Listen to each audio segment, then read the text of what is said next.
Hey mamas, it's Lyssah with Mama Wears Many Hats, and today I'm giving you an update on my surprise, plus size, geriatric, all the fun things following high risk and infant loss pregnancy. And I hate to break it to you, but this is actually a week 20 update. Hey mamas, my name is Lyssah. This is Mama Wears Many Hats, where we talk all things motherhood. Apparently, especially all the hard and crappy stuff, because that just seems to be my lot in life for the past little bit, and I've decided to stop fighting it, stop stressing, and just embrace it, roll with it, go with it. I am currently, for those of you who are new, on a pregnancy journey. It's technically my 6th pregnancy. We lost our last daughter after a long NICU stay. Won't spend all the time updating. She was amazing. Hashtag Jubilee forever. And we were not planning to get pregnant again. In fact, we were pretty adamant about never getting pregnant again, just because of the complications that we went through last time, because of the emotions and the stress and the strain, and both physical, emotional, all the different things. And apparently God had other plans. We are walking through our surprise pregnancy. I know that the last update I put up was for 12 weeks. I'm now 20 weeks. It's not so much that the pregnancy has been hard, so much as life has been hard. And while I'm so grateful and excited to have started back up on YouTube, to be seeing you guys all again, I've been so blessed reading your guys' comments and seeing people who I haven't seen for a long time. Like, I have no words to describe it. Seeing new friends who have come through, I'm just so blessed you're here. There was one mama who just subscribed last week, and I'm so sorry, I totally forgot your name. I will put it down here. And I know you were like, we're about the same we're the same amount of time along, and I'm like, oh, fail, hashtag fail. But we're still close, mama. We're still close. I just decided that I didn't want updating YouTube to become an emotional strain or a mental strain on me. And I had no idea when I had started documenting again, because again, I've never walked through a pregnancy post-child loss, and I know I've mentioned, especially in the last video, how like pregnancy after loss has a lot of emotions and a lot of like just grief hormones or grief emotions and pregnancy hormones, and put all of that together, and it's just a mess.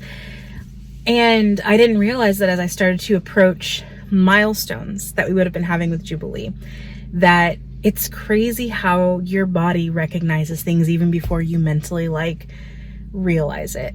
So February and March were really hard, especially February, because Juju would have been 18 months. And I remember that time last year, we were making such a big deal about it because we were so excited that she had hit her half birthday, that she was 6 months old. She was still here. This year, hitting that half birthday time, it really, like, I didn't understand why about mid-January, end of February, I just started getting really, I'm just gonna say, I got really depressed. I started really struggling emotionally, and it was everything I could do to put one foot in front of the other. And then I started doing a little better. And then just other stuff in life was hitting the fan, and has been hitting the fan, and still hitting the fan. It's a crap storm sometimes, but you know, we roll. I just couldn't make myself like, I was struggling to shower every like 4 or 5 days. I was like, keep the kids alive, keep baby alive, keep you alive. And that's really where I was for a month or two. And I'm starting to come out of that now, which is, yay, it's great. But I want to be real with you. I want you to know that it's not just all like awesome. It's rough. And there's a lot of times when I don't know if something, like, I don't know that I'm going to be triggered by something, or that something's going to get difficult. And then it does. This past month, Jubilee passed away on the 18th of September. She was born on the 21st of August. So Juju passed away on the 18th of September. And this past month, it was Saturday, last week, and I was just like, I was feeling really heavy, and I couldn't really put my finger on why, but I was just so sad. I can remember laying in bed, just crying, and not laying in bed like at an inappropriate time, like I was getting ready for bed, and I was just laying down, and the smallest little things just made me cry, and I was really missing her. I mean, anyone with small kids knows it's kind of hard to keep track of what day of the week it is, what day of the month it is, all that kind of stuff. And there's just been so much going on. I'd really lost track of where we were, and I was just so sad, and I couldn't pinpoint it. And it wasn't until the next morning when I woke up and I go, oh, today's the 19th. Yesterday was the 18th. That makes so much sense, because for some reason, from probably about the 15th to about the 19th or 20th, I start getting a lot of emotions. And I think it's because my body my mentally and physically, it just recognizes that that's the season we're approaching. Anyway, this is a really long, not baby update in front of the baby update, but that's all. That's just to tell you guys, I'm sorry I haven't been updating. I'm really going to try and get better. I edited the video last week, and I'm recording the one for this week, and this is going up tomorrow. I'm committing that. So if this is not March 27th that you're seeing this, you can hold me accountable in the comments below. All right, so baby update, what we're really here for. Oh my gosh, I'm totally gonna have to cut that down. It's like almost 8 minutes, guys. I'm so sorry. Okay, baby update, 20 weeks. So far, baby is doing really well. This pregnancy has continued to be my easiest pregnancy. Never had to take medication or anything, or even I got a supplement that was supposed to help with morning sickness, but it was never bad enough that I felt like I needed to take that. And ironically, the thing that has stayed true this whole time is the only time I get actually sick is from post-nasal drip. And I have no idea why it's as bad as it is, but it is so bad. Thankfully, it's not every day, and it's once in the morning. It's funky. Let's see, around when I went in for my 16-week appointment. So when I went in for my 12-week appointment, let me just start there. I went in for my 12-week appointment. I think I mentioned this last video. Doctor said, she had measured a little smaller than my last menstrual period date, but then she had measured back on track with the last menstrual date at my 12-week. So when I went in for my 16-week, my doctor, my OB, wasn't there, and I knew he wasn't going to be there, that I'd be seeing the new nurse practitioner. And she went in, the nurse comes in and does the Doppler, and I'm not even kidding. It probably took 4 or 5 minutes to find her heartbeat, and I was just on pins and needles. I was just devastated that we had lost her, that something had happened, and thankfully everything was fine, strong heartbeat. She was just being a punk, hiding.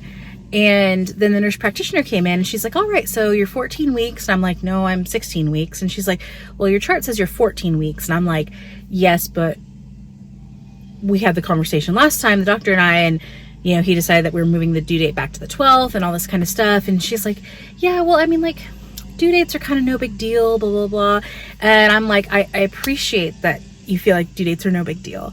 But when we delivered our daughter at 25 weeks, 6 days, and she was the size of a 22-weeker, dates are a big deal to me, because I don't want us to be thinking that she's 2 weeks earlier, but really she should be 2 weeks later, and we miss that something is going on. And she just was not feeling me, not getting me, and I'm getting emotional, and I feel bad when I get emotional, because I feel like people, as soon as you get emotional, people are like, oh, this woman's unstable. Oh my gosh, and they just start kind of pandering, maybe I want to consider some counseling or whatever. And you're like, this is not that big of an issue. Yes, I'm hormonal, I'm crying. Yes, I'm a grieving mom. What I'm saying is not unreasonable. I'm saying I want us to make sure we are on the same page, because I don't want to come in here at 20 weeks and you guys think I'm 18 weeks and I not get scheduled for my anatomy scan until 25 weeks, and then she's looking like she's too small. I'm like, there's a lot of stuff that happens around this next couple months, and I want to make sure that we are on the same page. That's all I'm asking. I'm not saying you have to change the date right now. I'm saying I want to make sure that when I come in next time, we are on the same page at where I'm supposed to be, so that if we do a scan, we are looking and getting the correct or the accurate measurements, you know. And she was just like, I'm like, So I was very annoyed after that that appointment. Fast forward a couple weeks, and this one thing I was really surprised at is this is the earliest I've ever felt a baby. All of my other placentas have been, what is it, posterior or anterior? No, in the front. And this is like the first time my placenta is actually in the back. And so I've been able to feel random kicks and flutters since probably about 14 weeks. So around 17 or 18 weeks, I'd been feeling her like at least once or twice every couple of days. Not like all the time, but consistently enough that all of a sudden it's like she went silent and I didn't feel her for like a week, like 5 or 6 days. And finally, it was to the point where I was waking up in the middle of the night and I couldn't go back to sleep because I was worrying about it. So I finally called my doctor's office and they're like, well, why don't you come in and we'll check her out on the Doppler and make sure everything's good. I'm like, okay. So I went in, got hooked up for a, almost like a non-stress test, but not a non-stress test. It was to check her heart, not heart wave. I can't think of the word. So something, I know. Experienced NICU mom here, can't remember medical terms. They checked it out. Her heart rate was good. It was funny because they couldn't find her again. And so I was like, well, try up higher, because they always wanted to try like lower. I'm like, try up higher. That's where we found her last time. And then they found her, because apparently baby likes to hide about right, you know, you can't see, but like right here up in the top. And I'm like, this is not boding well for as she gets bigger. I'm going to be getting kicked in the ribs probably pretty regularly from what I can tell. Heart rate was good. Doctor reviewed it. Everything's good. Went in last Thursday for my 20-week appointment, and I was anticipating that I would be having some kind of a scan, and that's what I told the gal last time. I'm like, I don't care, it doesn't have to be an anatomy scan, but when I come in at 20 weeks I would really like to have an ultrasound or sonogram just so we can check the fluid levels, make sure that she's measuring where she should be, because I don't want to get into my anatomy scan at 22 or 23 weeks and us have missed this, or not, we could have seen it earlier and not seen it, you know, just kind of, again, this is for those of you who don't know, 23 weeks is when we found out that something was off with the Jubilee. And by then 24 weeks, within a week, I was inpatient. And then within another 8 days, I delivered her. So it kind of went really fast. And so this is the time frame that I'm not comfortable with. I really want to get through this time frame with her looking good, and I'll feel a lot better. We had the appointment. Heart rate was good. Fundal height and all that is measuring where it should be. My doctor didn't give me a sonogram because he's like, next week I want you to go see the maternal fetal specialist, which I was like, I don't want to go see the maternal fetal specialist, but I'll do what I need to do. My big thing is, I'm like, I understand that I'm high risk because of history. I just don't want the added stress of feeling like it's a high risk pregnancy until it is a high risk pregnancy. But then again, it's like, if you treat it like a high risk pregnancy, you get monitored more. So hopefully it doesn't become an even more high risk pregnancy. Emotions are a crazy thing. Pregnancy emotions and hormones are a crazy thing. That's where we're at. So I'm supposed to be seeing the maternal fetal specialist this week. I haven't gotten a call from their office yet, which is making me a little nervous. He was going to refer me to one. I specifically was like, well, hey, can I actually see one that's connected with Vanderbilt? Because I've already decided that if for some reason I have to go inpatient, or for some reason this baby is coming early, even though my plan is to deliver over here at St. Thomas, have my C-section over here if everything goes according to plan, if I think there is even a chance, or if we're starting to look like we're going to have to go early, I'm delivering at Vandy, because they have the level 4 NICU, and I'm not going to be worrying about if baby can get transferred or is stable enough to transfer or whatever. I want baby there from the get-go if we end up needing NICU attention. And my doctor's like, I totally get that. So he referred me to a maternal fetal specialist that's connected to Vandy. But again, I'm not hearing from them, so I'm going, oh, this is not making me feel good. Maybe I should have just gone to the other maternal fetal specialist. I don't know. Anyway, any other high-risk moms out there just like over it all? I'm over it all. But long story short, it was a good appointment. She's been doing well. After I went in for that appointment, no joke, the random heart assessment at like 18 weeks, yeah, she's been moving all the time. Like, I can feel her regularly. it's getting to the point where she's now moving, like, we'll have little pockets of time, like 5 or 6 minutes, where she's just like going all over the place. And oh, I totally just let it slip. So baby's a girl, which is exciting. That was something else I didn't update. We had this whole drama with the, we did genetic testing this time at my doctor's recommendation, just because of my history. And we did it at like 10 and a half, 11 weeks. Took forever, finally got the results back, and there wasn't enough fetal DNA in my blood to get the information we needed.